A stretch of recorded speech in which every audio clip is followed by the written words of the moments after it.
Making choices is our foundation. It's our purpose in life, is to make so youth in secondary school, university students, people in their 20s, they need to choose marriage. This idea of dating with benefits and cohabitation and shacking, it's killing us. It honestly is. We've never had more orphans, street children, or single parent families in Kenya than we've had today. And I challenge you, Eddie Kim, name for me a first world country that's based on single parent families. Name for me a nation in the world that has risen to great heights and their foundation is a single parent family. The question is, there aren't any, and there never have been any. You can even go back into history and look at all the nations in the world, like the nations that have led the world. They've been first in the world. None of them have ever founded their society on single parent families. It doesn't happen. Third world countries are countries where you find that the family is detrimented. It's been devastated. We are in an era of addiction. Never before in the history of the world have we seen as much addiction as we see today. China's addicted. Kenya's addicted. America's addicted. Every country in the world is addicted. They're walking around with addiction. People are addicted to their social media. People are addicted to their mobile phones. People are addicted to screens. They go from their phone to a tablet. They go from their tablet to a laptop. They go from their laptop to a TV. And when they get bored, they start the cycle. They leave the TV, they come back to their tablet. They start playing games. They get bored of that game, they'll switch to a different game. They're always on their screen. I see youth today, 20 years old, they've got this hump in their back. They're walking around like this. This is their posture now. You don't see a man and a woman like this today. They're not.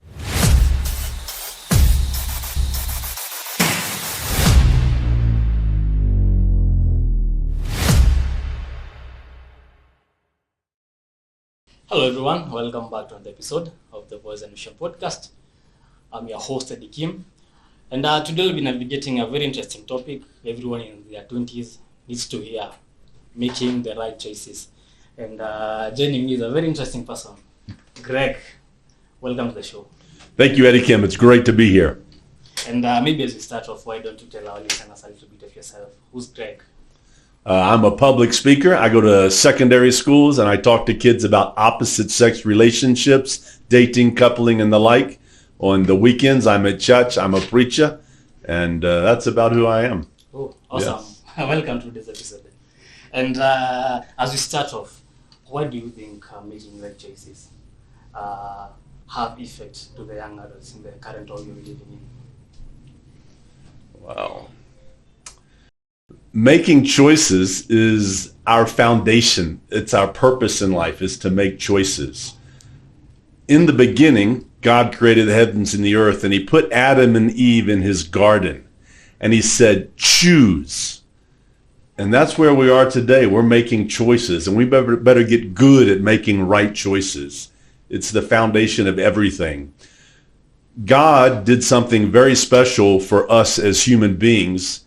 He's given us free will, and we get to choose. Eddie Kim, I brought for you a visual aid, and I want you to choose. Oh, I'm sorry. Here. Okay, choose.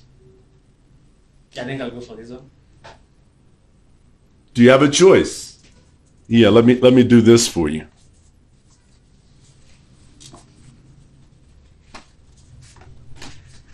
There, I want you to make a choice. Choose. I feel like they are all the same. It will be hard for me to choose. If anyone tells you you have a choice, they're manipulating you. They're a liar. What God did in the garden is he gave us a choice. Before, you didn't have a choice. That would have been a manipulation, a lie. But in the garden, God said, you've got a choice to make. And from that day since, we have free will. And we have got to get good at making choices. Oh, great. And what are some of the critical areas where most young adults find it hard to make right choices? The most critical area is with sex. So many kids are making the wrong choice about sex. And you can see it in our community. We have street children in our community. And that is specifically because of wrong choices in the realm of sex. We have orphans. We have more orphans today in Kenya than we've ever had in the history of Kenya. Every town, city, I'm a kijiji nangia, tuko na orphanage, I'm an orphan school. That's a tragedy, Eddie Kim. Everywhere. We have more single mothers in Kenya than we've ever had. And this is a result of people making wrong choices when it comes to their sexual choices. I feel like the sexual part is a bit challenging, especially to young adults in the current world we're living today. And maybe what are some of the reasons that could be causing that? A lot of it is peer pressure. There's a talk that goes around, and people are trying to boast. They're trying to experience their independence. They're in their adolescence. They don't want their parents to make decisions for them. They want to make their own decisions, and they're out there listening to their peers. What are their peers doing? A lot of our education comes from the public media. And we're on TikTok, we're on Instagram, we're on YouTube. And these things are influencing our choices. And it's killing us. It used to be in Kenya, we have a great culture. And at the end of the harvest, the Wazazi would call all the clan. And they would gather the leftovers, and they have a great bonfire. And they would talk to their kids. This is who we are. This is what we believe. This is the way we go about relationships. That bonfire is not there today. And our youth are being educated through garbage, trash on the media. And it's killing us. We're making decisions based on influencers, based on lust, based on pornography. And honestly, it's a society in decay. We have got to get back to God's design of marriage. And what are some of the practical methods maybe we can use when it comes to making right choices? Eddie Kim, a practical framework for making decisions. For me, it deals with priorities. God is always first in my life. Second is my family. Only God is more important than my family. After my family, the next most important thing in my life is either my work or my education. If you're in school, that's your profession. You're a professional student. You're in university, you're in secondary school, you don't have a job, so your career is to get an education. If you cleared your education, then your job should be the next priority. We've got God, we've got family, we've got your education, and then other things are by the way, your hobbies, your likes, your dislikes. And so if you have these priorities straight, life will be good for you. Let's take a decision. Guys call you up and say, hey, Eddie Kim, we're headed to the field. I've got a ball. Let's go play some football. And you have to ask yourself, is this going to interfere with my worship? Are they calling me on a Sunday morning? Am I putting my hobbies of football before my God?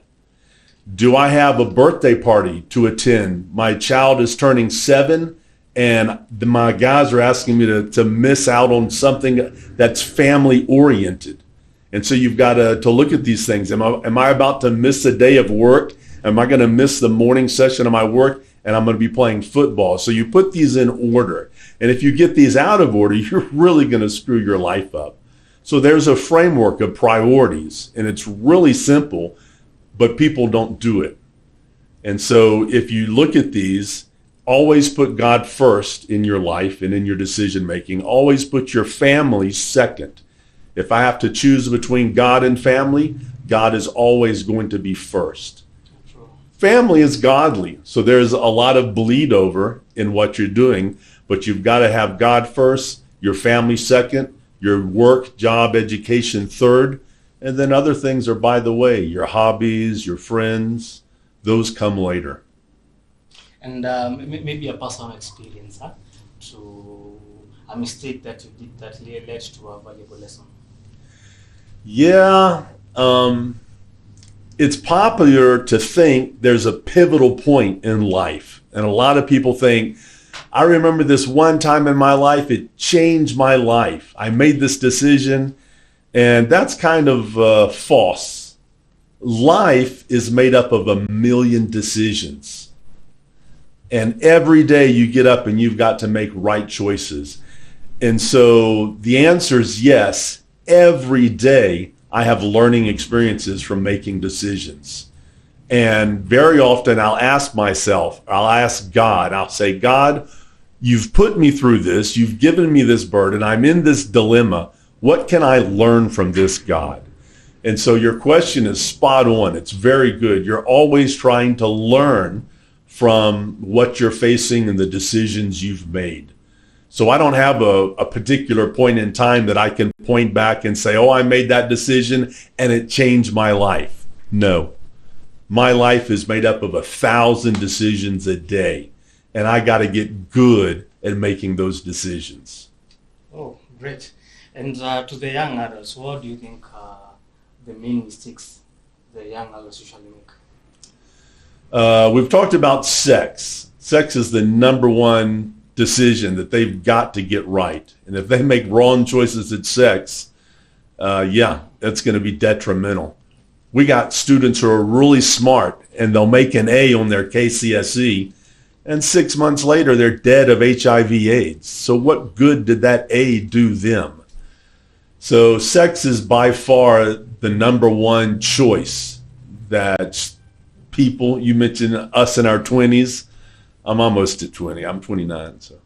Oh. So youth in secondary school, university students, people in their 20s, they need to choose marriage.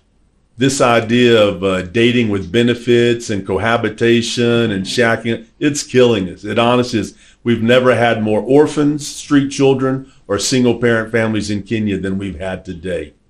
And I challenge you, Eddie Kim, name for me a first world country that's based on single parent families. Name for me a nation in the world that has risen to great heights and their foundation is a single parent. The question is there aren't any, and there never have been any. You can even go back into history and look at all the nations in the world, like the nations that have led the world. They've been first in the world. None of them have ever founded their society on single parent families. It doesn't happen. Third world countries are countries where you find that the family is detrimented. It's been devastated. It's destroyed. So the first thing we've got to do is decide marriage. That's God's design. That's putting God first and putting your family there. You want to be there for your children. A lot of our youth in our society have been devastated because they didn't have a dad. They didn't have a mother. They were raised by their grandparents. A lot of kids are bored. The single mother throws her baby at the grandparents and goes off to the big city to look for money with the promise, oh, I'm going to send you money back, mom and dad. You take care of my grandbaby.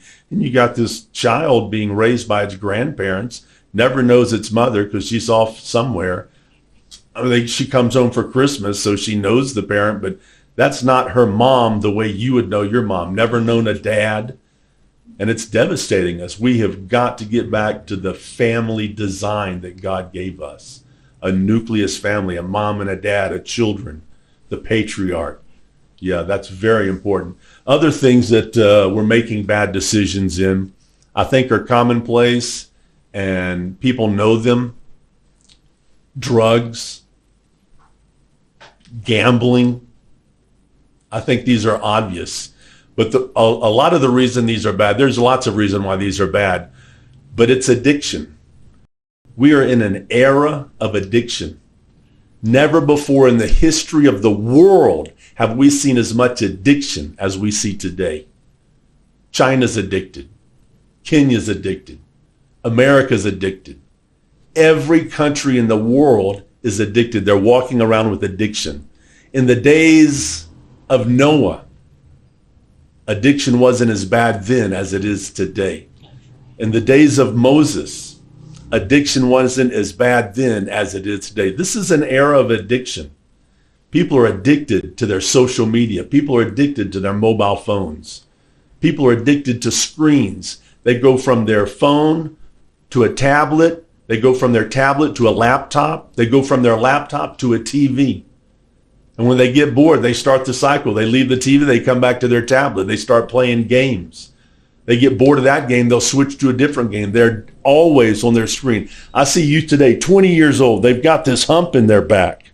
They're walking around like this. This is their posture now. You don't see a man and a woman like this today. They're not upright like our ancestors, like our grandfather. Our grandfather walked around, our grandmother, they were upright. Today we're like this. We're walking around with a hunch. It's crazy. The level of addictions. You get out of worship, you're talking to your friends, you're like, oh man, there's a game on after worship. Oh yeah, I'm going to make a bet. I'm going to go to Betika. I'm going to go to this gambling app I've got on my phone. I'm going to make a bet. Gambling is highly addictive. And today, social media and the apps that we have made it even more easy to gamble.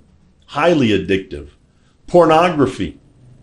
A man can stay up all night long looking at porn. Highly addictive. These things are destroying our mind and our society. It's destroying our life and our future.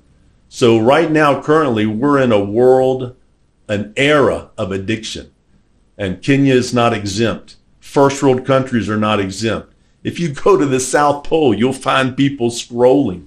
They are addicted to these devices, and it's killing us. Great. And I think the main challenge with young adults is thinking short term.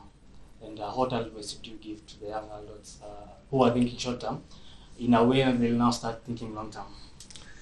Yeah, short term is a problem.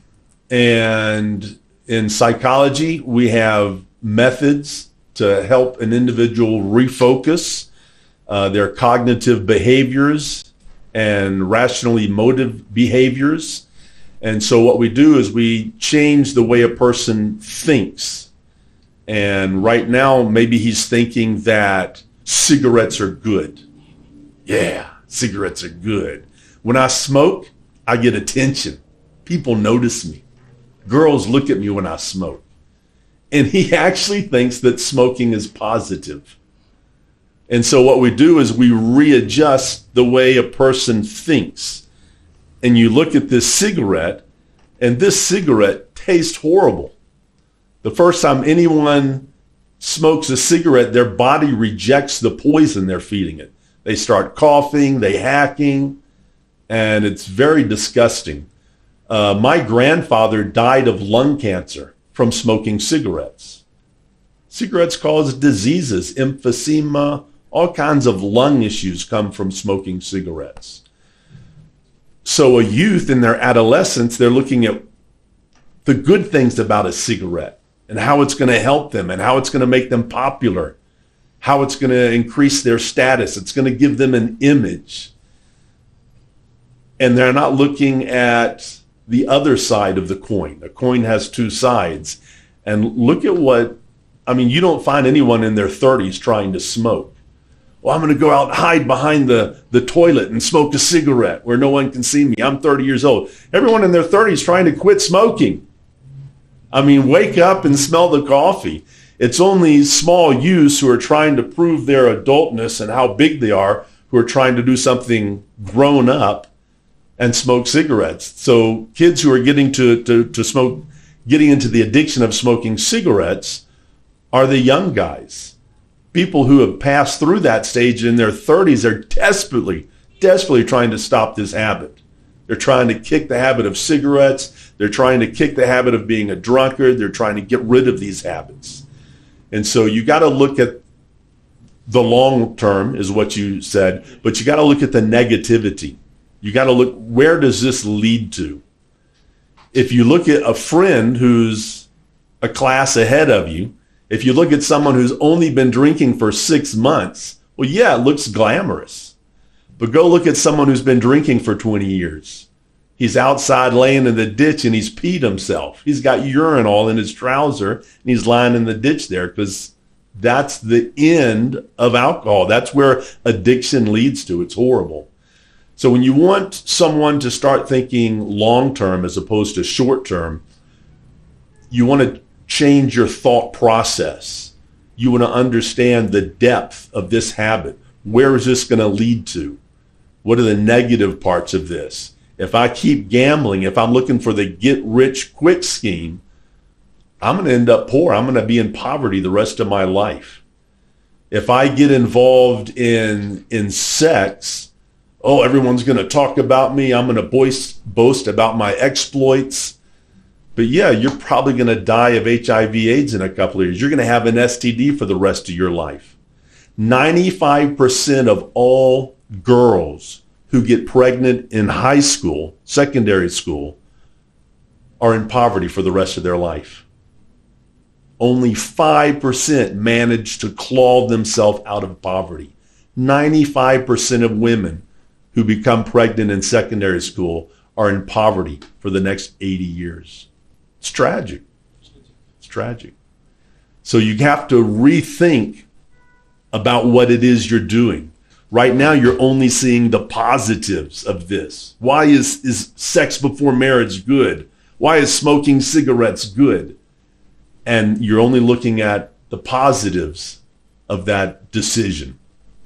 You have to think about what's the long end consequences of this behavior. Where is this going to take me? Where am I going to be in 30 years from now?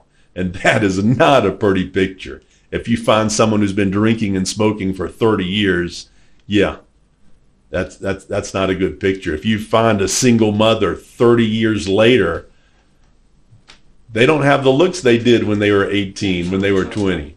Yeah, and it's a very hard life. So to have someone focus from short term to long term, you have to look at the other side of the coin. Why is this bad for me? Why is this decision not going to benefit me?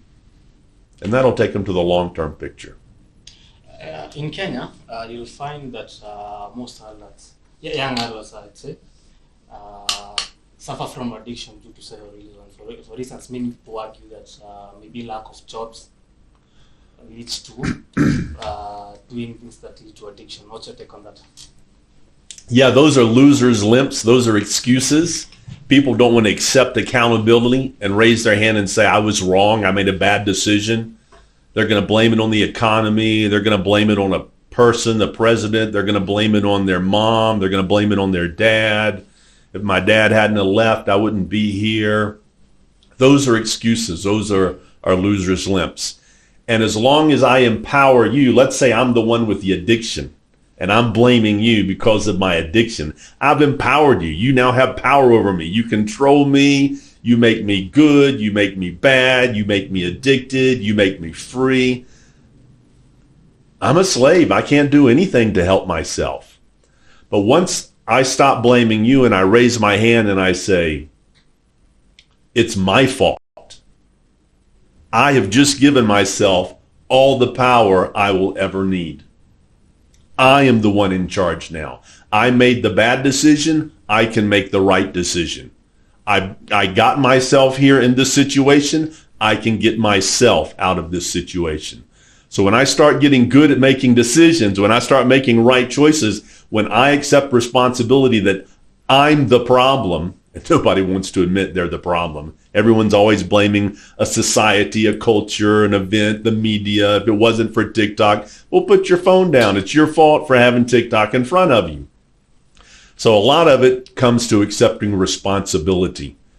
And the idea that society dealt me a bad hand, God did this to me, that's a good one. People like to blame God. Everyone's always blaming somebody else. But once you grow up, once you mature, and you're able to accept responsibility, that's when you're going to become a part of the solution and not a part of the problem. And maybe as we wrap up on this episode, final words to young adults out there. Yeah, God has given us free will. God has given us the ability to choose, and we got to get good at it. You need to become good at making choices.